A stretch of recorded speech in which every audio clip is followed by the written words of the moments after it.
Does India, the world's largest democracy, tread the path towards dictatorship? Let's delve into the current political climate under Prime Minister Narendra Modi's leadership. Over the past 10 years, a series of events and policy shifts have sparked intense debate, both nationally and internationally. Under Modi's administration, there has been an unmistakable tightening of control, raising alarms over the erosion of democratic norms. Critics argue that this consolidation of power mirrors traits often seen in authoritarian regimes. These concerns are not unfounded, as several incidents suggest a systematic approach to reshape the democratic fabric of India. The essence of democracy lies in the balance of power, the freedom of press, and the unbridled voice of the populace. However, recent years have seen a noticeable shift.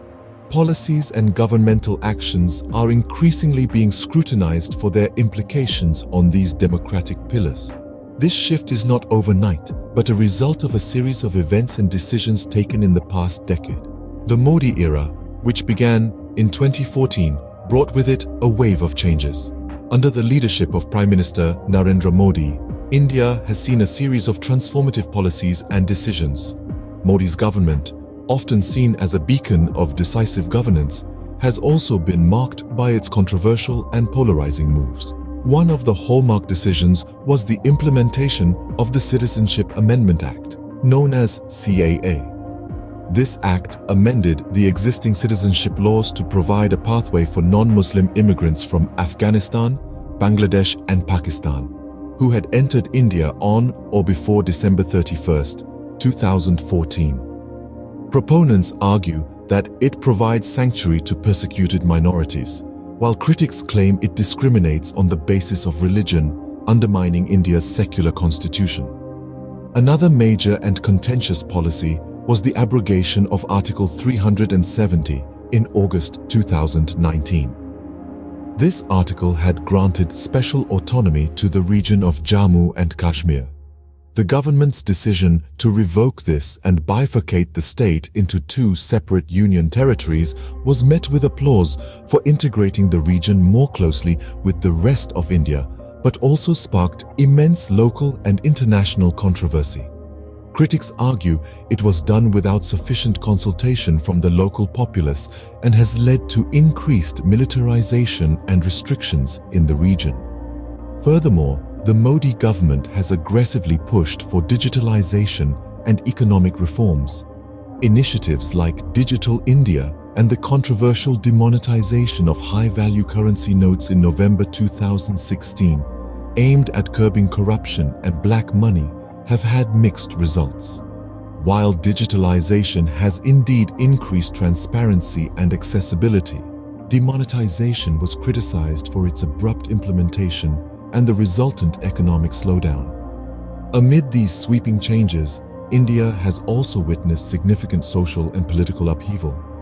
Protests have become a more common sight, from the massive outpouring against the CAA to the widespread farmer protests against agricultural reforms. These decisions have sparked debates, protests, and exposed the growing divide in Indian society. One cannot ignore the role of media in shaping public opinion. In the realm of politics, the media serves as a beacon, illuminating the path of the public discourse. It is a vehicle for information, a platform for debate, and a watchdog for the government. But what happens when this beacon is controlled by the very entity it is supposed to keep in check? In the past decade under Prime Minister Narendra Modi's rule, there have been allegations of the government gaining control over major media outlets in India. This phenomenon, often referred to as a media monopoly, isn't just about corporate ownership. It's about the potential for manipulation of information, the stifling of dissent, and the erosion of democracy. This alleged media monopoly manifests in a variety of ways.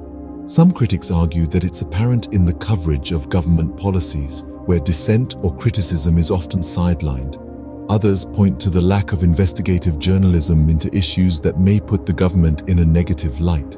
The effects of this alleged media monopoly are far-reaching and potentially detrimental to the democratic fabric of the nation. When the media is under control, the dissemination of information becomes skewed. The public is exposed to a one-sided narrative, steering the public discourse in a particular direction. This could potentially lead to a manipulated public opinion, which is a direct threat to the democratic process. It's not just about the control of information, but also about the suppression of voices. Journalists who dare to challenge the status quo or critique the government often find themselves at the receiving end of intimidation or legal action. This creates an atmosphere of fear and self-censorship, further eroding the freedom of press. In a democratic society, the media should serve as a mirror to the government, reflecting its actions, good or bad, to the people. If this mirror is distorted, it raises serious questions about the health of the democracy.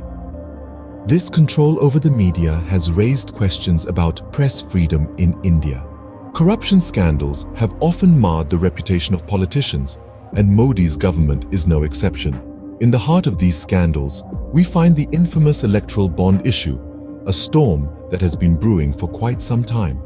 But what exactly is this issue, and how does it cast a shadow over the government? Let's dive into it. Electoral bonds, a seemingly innocuous term, refer to a financial instrument for making donations to political parties. Introduced under Modi's rule, these bonds are anonymous, and the identity of the donor is known only to the bank and the government. This lack of transparency is where the trouble begins. The anonymity of these bonds opens up the possibility of money laundering. It's a loophole that could allow corporations or even foreign entities to donate unlimited amounts to political parties with no one the wiser.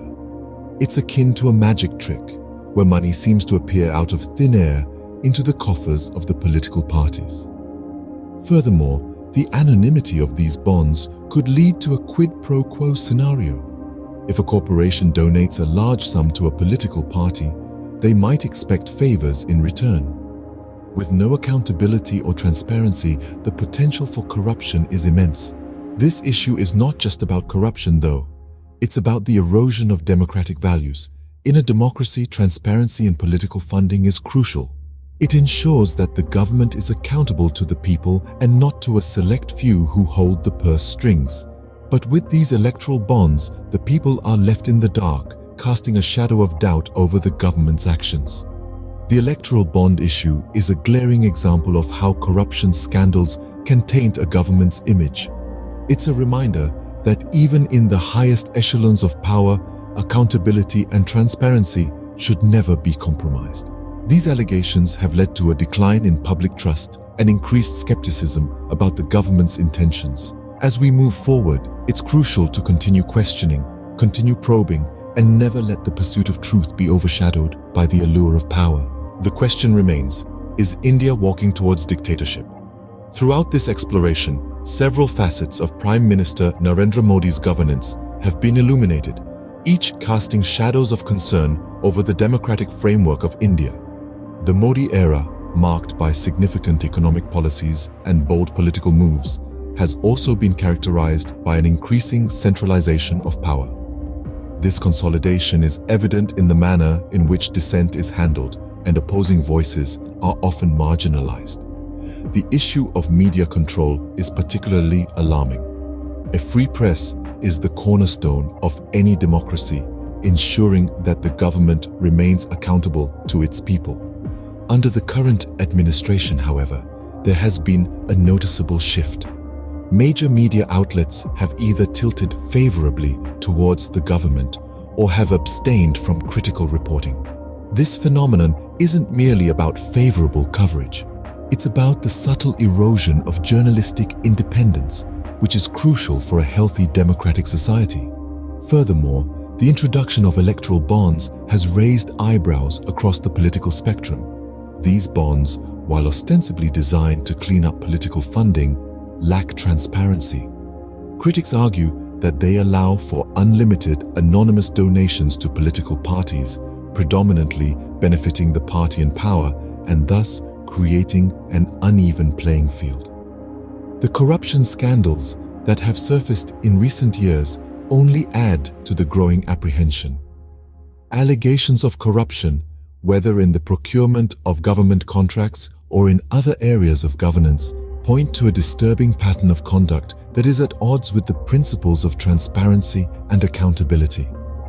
Each of these elements, centralization of power, media manipulation, opaque electoral funding, and unresolved corruption, combine to paint a worrying picture. They suggest a trajectory that might be veering away from the democratic ethos and towards a more authoritarian style of governance. It is up to the citizens of India to decide the path their country takes. After all, democracy is the government of the people, by the people, for the people.